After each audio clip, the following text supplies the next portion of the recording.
Hey, welcome back to Shadow Shorts. If we've never met before, my name is Jeff Echols. I am a senior advisor and the head of marketing for Shadow Partners. And every weekday, I bring to you a conversation, a short conversation with an expert or a thought leader in the realm of innovation for the built environment. And today, I'm really looking forward to this conversation for a few reasons, which I'll explain here in a few minutes. But I am joined by Brad Crawford. He's just up the road from me. Actually, I'm in Indianapolis, and Brad's up in Fort Wayne, Indiana.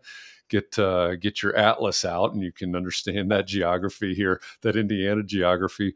But Brad is the CEO of Ambassador Supply and also the CEO of Rival Holdings. We'll talk about that. One of the reasons I'm excited is because a couple of days ago I had KP Reddy, who's the CEO of Shadow Partners and Shadow Ventures. KP and I talked about VC, venture capital, versus corporate VC or CVC. And today, this is sort of a great follow up to that conversation. So, Brad, thanks for joining me today. I'm glad that you're here, and I'm really looking forward to this conversation. Appreciate the invite, Jeff. Thank you. Looking forward to it as well. Yeah, absolutely. And so we're not far apart. I should have just driven up a couple of hours and we could have just done this live from your office. That would have been the thing to do. But it's and so I've got some knowledge, right? Uh-huh. We shadow work together with Ambassador, et cetera. So, um, but the opportunity to follow up that conversation with KP the other day and focus on basically the CVC side, the corporate VC side. So, Yeah. um, you took over as a CEO of Ambassador Supply a few years ago, several years ago, Yeah. and part of what you've been doing is looking at innovation, looking at investment, and so you're fully now on the looking at least on the CVC side. Yeah. Tell me why, as you look at a company like Ambassador, and you're going to have to give a little bit of background, I guess, in order to really Sure. understand this. But tell me why, when you take a family-owned company and you look at diversification and you start looking at innovation, why do you start to do that, and where does the venture side come into the equation? Yeah, it's a great question and one I don't know that I can succinctly answer. That's Um, fine. but Ambassador Supply, which was part of a larger organization, it's really a family office private equity firm, Ambassador Enterprises. We have the owner has the desire for us to be a 100-year legacy based company. So when you try to step back and look at what's going to happen in 1 year, let alone 10 years or 100 years, that looks and the forces that act upon you look totally different. So trying to set a strategy, even though your executable strategy might be for 3 years out, or your framework might be for 3 years out, 5 years out, trying to steward somebody's resources towards a long term 100-year run, which is what they desire, it forces you to think differently. And for us, what does this industry look like 15, 20 years from now, or 50 to 100 years from now? Change has to occur. And my background, I came from advanced manufacturing in the automotive and electronics industry. So I'm not an engineer. I have a business administration degree, but I kind of have that mindset of efficiency and continuous improvement. So the worlds kind of merged, bringing my past experience together with the construction and building industry, the built worlds. And when you see where it has evolved over the last 50, 60 years, it hasn't evolved as the rest of the world or industries have evolved. And there are many reasons why that has happened that way. And you have to be respectful of why it hasn't and what the context is. And then how do we apply the macro forces and the need for affordable housing and the need for additional housing or additional structures in general. Um, those are two forces that aren't necessarily moving in the same direction. So something has to change. And we know we're not going to change the world. Our desire is not to change the world, but our desire is to make sure that we have a company that can support its employees for the next 50 to 100 years and be agile enough to adopt these disruptive technologies or iterative disruptive technologies that are coming down the pipeline, and it is happening. So for us, I'm giving you a long-winded answer, but elevator speech. But for us, we tried to figure out what does the horizon look like and who can we partner with. And we looked at several funds to do so. And we felt we could hire an individual to go out and look and hunt, but it made more sense for us to hire or join or fund a VC partner that was like-minded. And we got it down to 3 or 4 funds, and we chose Shadow. And through that process and through that knowledge transfer, we have also looked at not only becoming a fund partner for the VC, but also what are we doing as a corporate VC alongside them to help impact some of these investments or do some things that maybe doesn't fit the VC mindset, but does fit the corporate VC mindset. And I think there is a difference.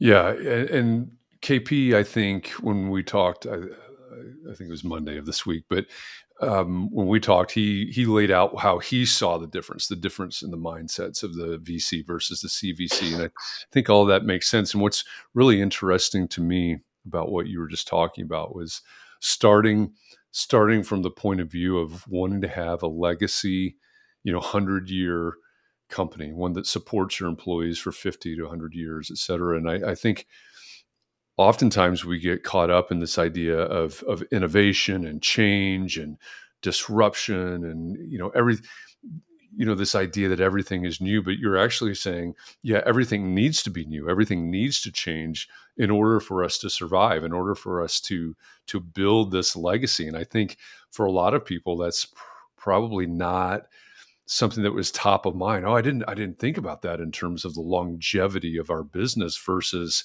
how do I compete today, tomorrow, next week, next quarter, next year.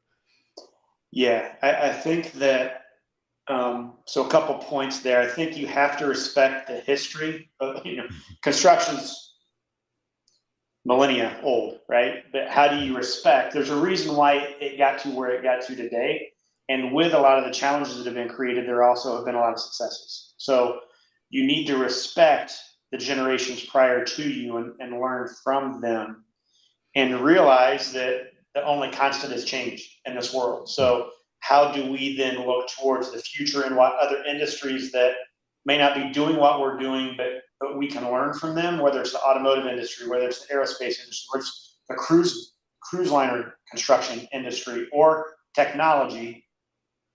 What does that look like? What can we glean from their successes, their failures to help us down our path? And try to balance that with the human aspect, the cultural aspect of what we're doing, which is our employees, our communities that our employees live and work in. We need to try to help them adapt for an ever-changing environment. Because I think what's coming to an inflection point to where you're going to have several of these technologies come together and things are going to change rapidly. And it's going to appear to the outside world that it's overnight, but it's been 20, 30 years in the making to lead to this. So, from our perspective, we have to look at that horizon. And again, how far out, I don't know, but we have to look at it from what can we do today to set ourselves up for that point tomorrow. And as a corporate VC, we're going to look at, and we're going to narrow down our scope and take a look at multiple offerings to try to get us to the same point in time. And they might have completely different approaches, but we want to look at all to keep our options open because, again, we have our legacy-based companies which are performing well in today's market and addressing today's problems. So I have the luxury of stepping out of I still get involved in the day-to-days, but I have the luxury to step out and look up and out and see what's coming. And for us, the challenge is how do we inject this great opportunity with these advancements into these legacy companies without breaking them. And we're working through that today. Yeah. I know you have a lot of business experience, even beyond, Ambassador and Rival. So when you think of where you are now and what you're doing now in the corporate VC realm, as a way to as a vehicle for building and Right. sustaining a legacy company. What do you see as the biggest difference between that attitude, that outlook, even the logistics of what you're doing versus another company across town that may have a similar product base, that may have a similar customer base, et cetera, but they aren't focusing on the CVC. They may be saying, "Hey, we want to build a legacy company as well," but they're going about it differently than you are. You're going about it differently than they are. What do you see? Based on all of your experience, what's the biggest difference between those two outlooks? Intentionality, honestly, I think. So we're very intentional about taking a step back, looking around and listening, what are our options? And saying, how can we do it better? A lot of what we see in the industry is a lot of people are working in their business every day and not, they don't have the ability to take a step back and work on their business. Yep. And we've been blessed enough that we've been able to hire some really good people to do so. I think we're probably all moving in the same direction the next 5, 10, 15 years.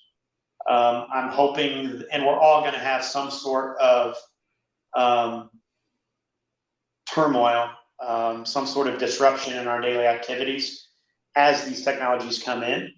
I don't think it's a one size fits all, or we're going to swallow this magic pill that cures all of our ills at that time.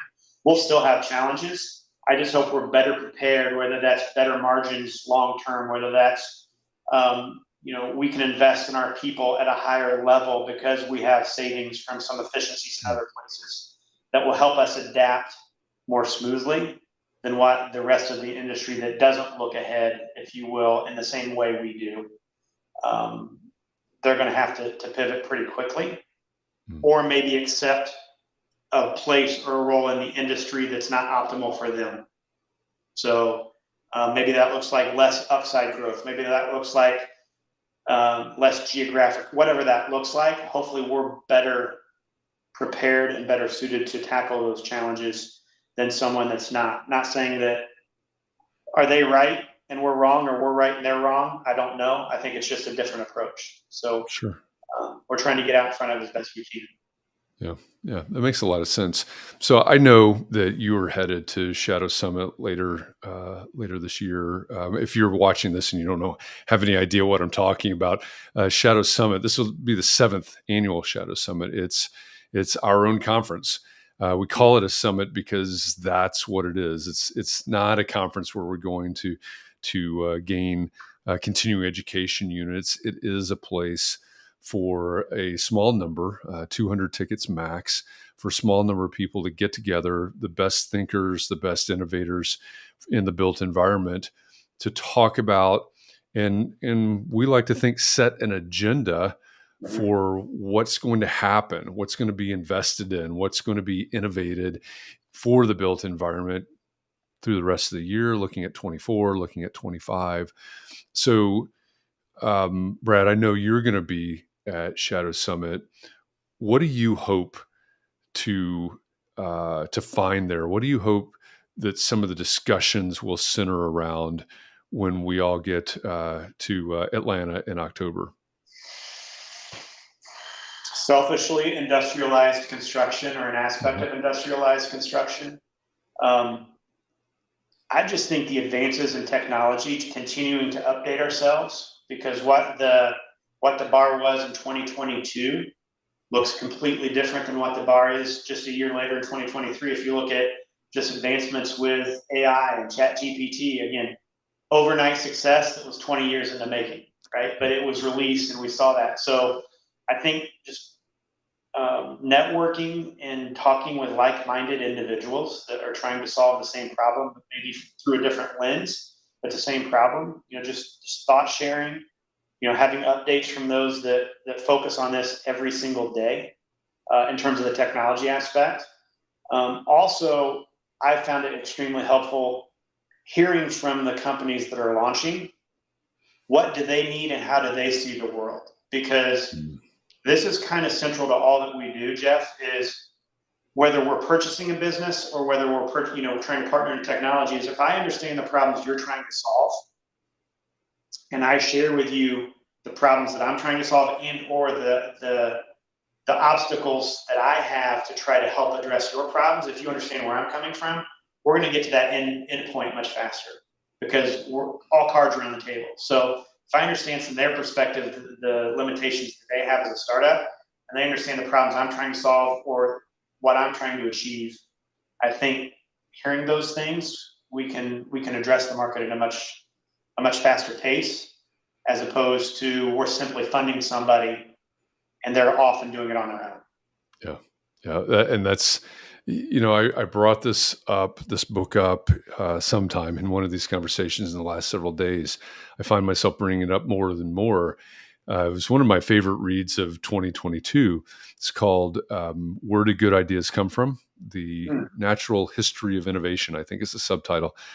Stephen Johnson, I believe, is the author, but he talks about near adjacencies, and he talks about it.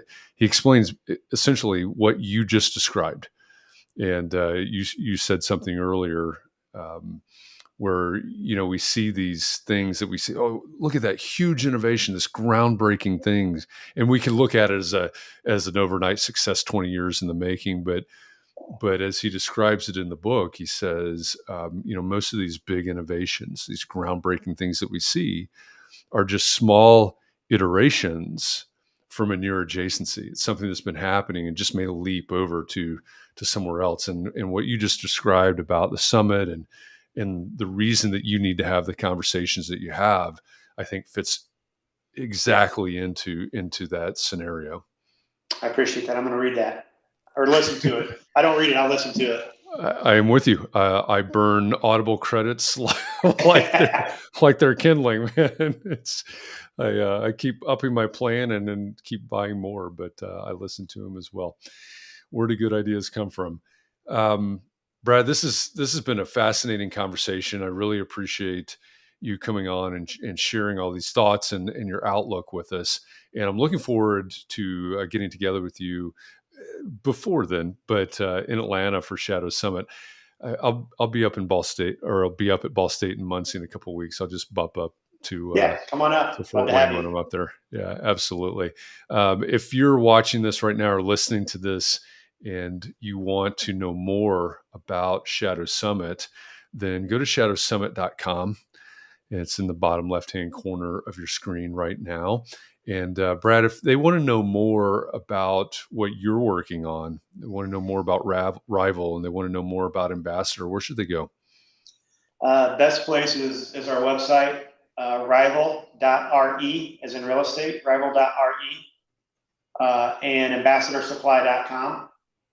The other affiliate is Via Developments, so viadevelopments.com. So those are the kind of the three, but Rival can take you to both of those. It shows a lot of our investments through Shadow as well as independently. And reach out to me. As always, my contact info is on the website. I love to talk to like-minded people. Right on. Love it. So the URL for Rival is in the bottom left-hand corner of your screen right now, rival.re. Go check it out, connect with Brad, and join us in Atlanta, October 24th through 26th for Shadow Summit. Go to shadowsummit.com and there's a button.